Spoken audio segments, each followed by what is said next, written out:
پھر پہلی بڑی لڑائی ہوئی ہے اسلام میں غزوہ بدر، اس سے پہلے کوئی لڑائی نہیں ہوئی.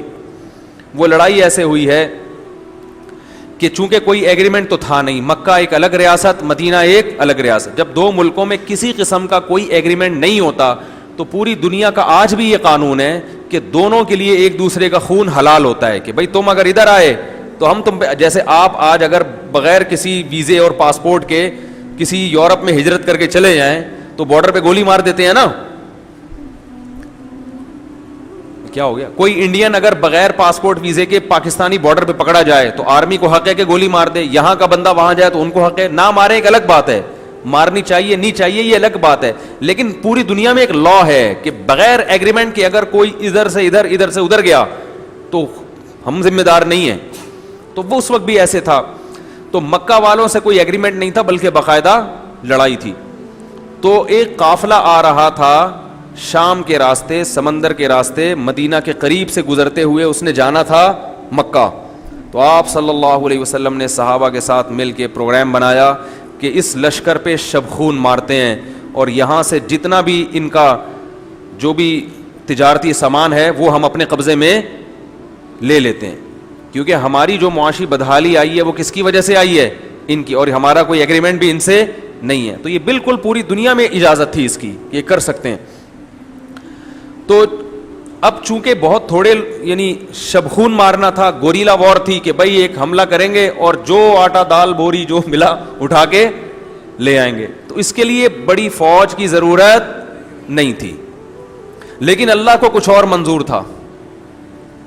اللہ چاہتے تھے بڑی زبردست لڑائی ہو جائے اور میں مسلمانوں کو فتح دے کے یہ ثابت کر دوں کہ میں کس کے ساتھ ہوں؟ مسلمانوں. اس سے پتہ یہ چلا کہ ہم اسباب کے مکلف ہیں، ہم نے اسباب سے ہٹ کے کام نہیں کرنا.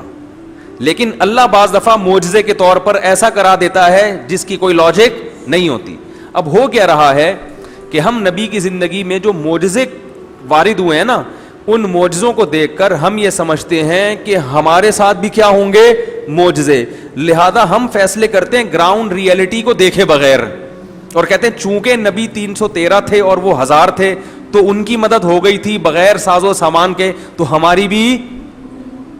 یہ بہت بڑی غلطی ہے جو مسلمانوں میں آئی ہے.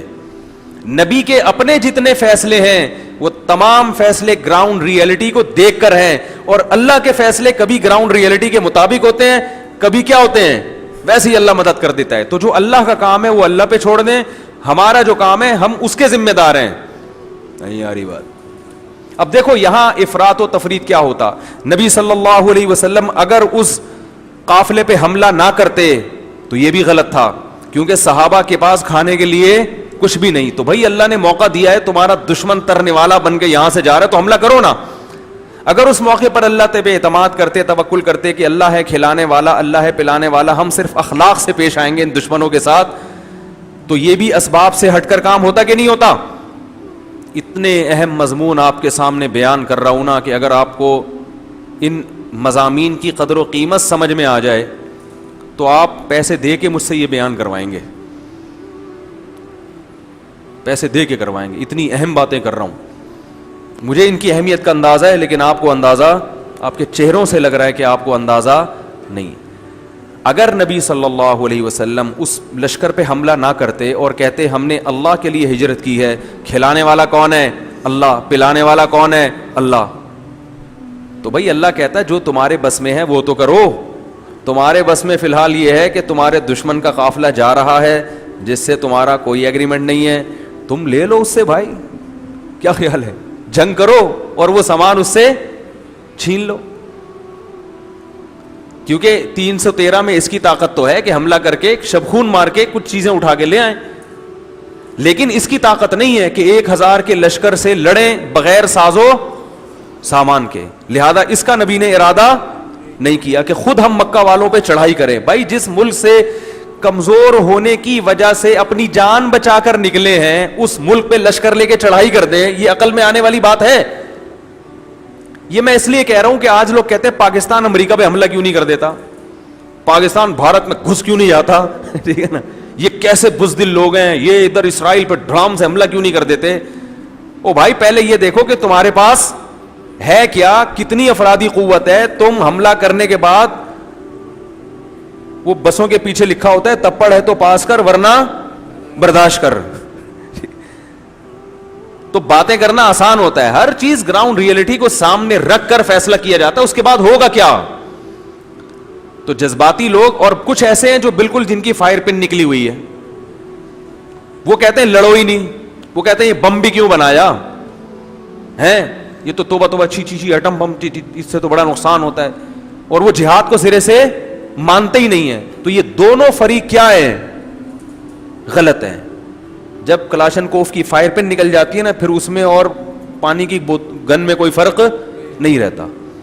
تو بعض لوگوں کی فائر پن نکل جاتی ہے, وہ کہتے ہیں اسلام میں جہاد نہیں, بس اخلاق, میٹھا پن, جو آئے مکہ مارے تم بھی ایک کھا لو دوسرا بھی آگے کر دو, اس طرح کے ان کا دماغ بنا ہوا ہے. وہ کہتے ہیں یہ کیا ٹریننگ, یہ کیا جہاز وہاز کلا بازیاں, یہ کیا بم بم غوری, یہ کیا ہوتا ہے یار, یہ کیا ہے دعا. ایسے لوگ ہمیں ملتے ہیں, کہہ رہے اصل تو مدد آتی ہے اللہ کی طرف سے, آسمان سے آتی ہے اور اعمال پہ آتی ہے. بس تہجد پڑھو, اللہ سے دعائیں مانگو, ڈیفنس آسمان سے اترے گی تمہاری, اور اللہ تمہاری خود بخود مدد کرے گا. بس سب کچھ دعاؤں میں رکھا ہے اللہ نے دعاؤں میں رکھا ہے سب کچھ. لیکن جب آپ اپنی ذمہ داری پوری کریں, آپ کو سمرینیں بنانی پڑیں گی, دشمن کے مقابلے میں سب کچھ تیار رکھنا پڑے گا. آج ہم تو ساری آیتیں یہی پڑھی ہیں, اعدوا لهم ما استطعتم من قوة. اللہ فرماتے ہیں جتنی قوت تیار کر سکتے ہو کرو, ومن رباط الخیل, گھوڑے بھی باندھو. کیوں ترہبون بہ عدو اللہ وعدوکم, فرمایا جنگ نہ بھی ہو تو یہ کام تیار کر کے رکھو, تاکہ اپنے اور اللہ کے دشمنوں کو ڈرانے کا کام تو کرتے رہو کم از کم. تبلیغی جماعتیں بھی جائیں, محبت سے پاؤں دبائیں اور میٹھی میٹھی باتیں کریں اور سب سمجھائیں, دیکھو بھائی دین ہمارے اندر آ جائے, پوری دنیا کے اندر آ جائے. اور بھائی تم کہاں سے آئے ہو, جی پاکستان سے آئے ہیں. اچھا پاکستانی اتنے میٹھے ہوتے ہیں, ہاں بہت میٹھے ہوتے ہیں. اچھا ذرا بم مار کے دیکھتے ہیں. بھائی ہمارے کان, ان کے کان میں کہہ دو ہمارے پاس ایٹم بم بھی ہے. ٹھیک ہے نا, ہمارے پاس ایٹم بم بھی ہے, ہم صرف شب برات کے پٹاخے نہیں پھوڑتے ہیں, ہمارے پاس ایس ایس جی کمانڈوز بھی ہیں, ہمارے پاس لڑنے والے جوان بھی ہیں. باقی دین کی بات ہے, آپ اگر آ جائیں تو اچھی بات ہوگی, تمیز سے ہی چل لیں تو اچھا ہے. کیا خیال, زیادہ دھمکی والی باتیں کرنے کی کوشش. تو اللہ نے فرمایا ترہبون بہ, کیسی پیاری آیت ہے, ایسا مزہ آتا ہے یہ پڑھنے میں. ترہبون بہ, اس کے ذریعے تم ڈراؤ گے. حملہ نہ بھی کرو تو ڈرانے کا کام تو کرو نا. عدو اللہ وعدوکم, اللہ کے دشمنوں کو بھی ڈراؤ گے اور اپنے دشمنوں کو بھی ڈراؤ گے. تو یہ بھی اسلام کا ایک رخ ہے. ولا يحسبن الذين كفروا سبقوا انهم لا يعجزون واعدوا لهم ما استطعتم من قوه. تو میں یہ عرض کر رہا تھا, رسول اللہ صلی اللہ علیہ وسلم نے نہ تو یہ کیا کہ مکہ پہ جا کے چڑھائی کر دی, کیونکہ بھائی افرادی قوت نہیں ہے, اور نہ یہ کہ ہاتھ پہ ہاتھ رکھ کے بیٹھے رہے. بھائی جو موقع مل رہا ہے وہ کام تو کریں. تو صحابہ کو حکم دیا, کیا کریں گے بھائی, شبخون ماریں گے, ایک حملہ کریں گے اور وہ لے کے نکل لیں گے. لیکن اللہ کا کرنا ایسا ہوا, جب بدر کے مقام پہ پہنچے ہیں تو وہاں پہنچنے سے پہلے یہ جو ابو جہل اور ابو لہب وغیرہ تھے, مخبری ہو گئی کہ مسلمان 313 کا لشکر لے کے آ رہے ہیں. اب جب مخبری ہوئی ہے تو وہاں سے وہ 1000 کا لشکر لے کر آ گئے, جس کی مسلمانوں کو توقع نہیں تھی, اور وہ پورے ساز و سامان کے ساتھ آئے. تبھی اس جنگ میں بہت سے صحابہ شریک نہیں ہوئے, کیونکہ ان کا خیال تھا کہ یہ کوئی جنگ تو ہو نہیں, ایک تو چھوٹی سی کاروائی ہو رہی ہے. لیکن 313 جب آئے تو 313 کو اللہ نے لڑوا دیا, کس سے, 1000 لوگوں سے. 313 کے پاس تو کچھ تھا ہی نہیں, 2-4 گھوڑے, چھوڑا سا اسلحہ, اور ادھر 1000 کا لشکر. اب مسلمانوں کے پاس لڑائی کے علاوہ کوئی آپشن تھا ہی نہیں, کیونکہ وہ تو آ گئے تھے نا, وہ تو سر پہ پہنچ چکے تھے. اب مسلمان پریشان. پھر اس موقع پر نبی صلی اللہ علیہ وسلم نے مصلی بچھایا میدان جنگ میں, اور سجدے میں جا کے آپ نے بڑی لمبی دعا مانگی اور اللہ سے کہا کہ اے اللہ یہ تھوڑے سے لوگ ہیں, اسباب کی دنیا میں تو شکستی ہے, لیکن اگر یہ شہید ہو گئے لم تعبد, اے اللہ پھر قیامت تک زمین پر تیری عبادت نہیں ہوگی. یہ بھی آپ کے آخری نبی ہونے کی دلیل ہے. وہ جرمنی والے قادیانی کا پھر فون آیا تھا, وہ بتاؤں گا میں آخر میں, یاد دلانا. وہ کہہ رہے یار آپ نے تو پورا بیان کر دیا میرے اوپر. پھر ایک اور سوال کیا اس نے, وہ آج میں کروں گا انشاءاللہ. سن رہا ہوتا لگتا ہے بیان, اللہ ایمان کی توفیق دے. تو کیا کہہ رہا تھا یار میں, کہاں سے کہاں, اے اللہ قیامت تک تیری عبادت نہیں, کیونکہ نبی کو پتا تھا میں آخری نبی ہوں اور یہ آخری صحابہ ہیں, اس کے بعد نہ کوئی صحابی بنے گا اور نہ کوئی پیغمبر. اگر یہی میدان جنگ میں شہید ہو گئے تو اللہ میری تو 13-14 سال کی کمائی ہے, یہ 15 سال کی, یہ اگر قتل ہو گئے تو پھر تو قیامت تک تیری عبادت نہیں ہوگی. تو اللہ کو ان چیزوں کا واسطہ دے کے اللہ سے دعا مانگ رہے ہیں, اور بالآخر اللہ نے آسمان سے فرشتے نازل کیے, قرآن میں آتا ہے, اور لڑائی ہوئی ہے, اور اللہ نے ان 313 کو 1000 پر غلبہ. بڑے بڑے افراد ان کے مارے گئے, کچھ قید ہو گئے, اور بڑے بڑے سردار قید ہو گئے. تو ان میں آپ صلی اللہ علیہ وسلم کے رشتہ دار, آپ کے چچا زاد, بڑے بڑے عرب, زیادہ ڈیٹیل میں جاؤں گا تو پھر بات لمبی ہو جائے گی, یہ سورت کا خلاصہ رہ جائے گا. پہلی جنگ ہوئی ہے اسلام میں, اس میں پہل کس نے کی؟ مشرکین مکہ نے, باقاعدہ جنگ بنا دیا اس کو.